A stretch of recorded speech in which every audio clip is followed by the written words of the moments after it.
Welcome back to BEATER Wrestling. Today we're going through 3 very simple but very cool counters from the headlock takedown. So anytime you're in this position where you're on your back, they've got you in a headlock, usually your left arm is going to be through, because that's how you would take the headlock takedown.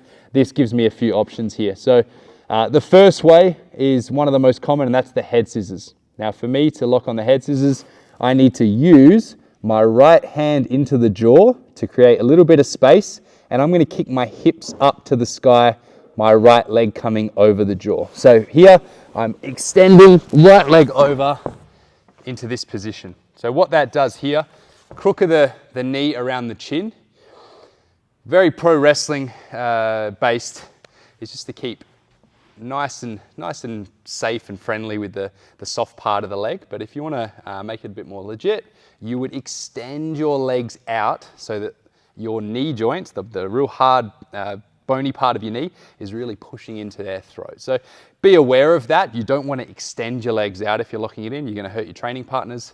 You want to keep your feet nice and squishy, your legs nice and squishy part, heels tucked in just like this. This will also make the hold a bit tighter. For this one, I'm going to start with a real fundamental pinning sequence. So that's by getting a waist lock, and I want to kick my legs in close to them, and I want to bridge and roll. So I bridge up and roll, and that will usually get me to here, which is the pin, but I want to keep following my momentum.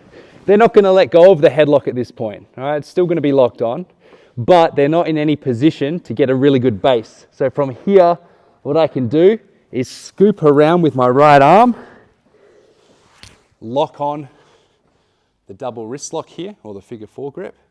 And if I wanted, I could start going Kimuras.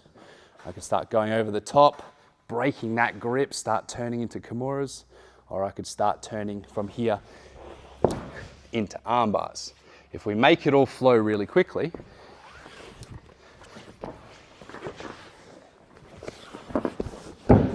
I can go bridge, roll, over the top, my leg over, and already put myself in a really good position for that armbar.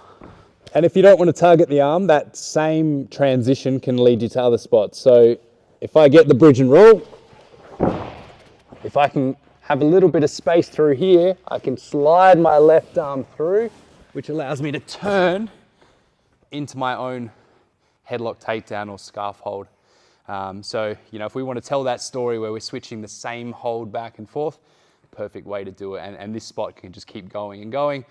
I can be taken over same way, turn through, left arm comes through the gap, and we're back in the exact same position.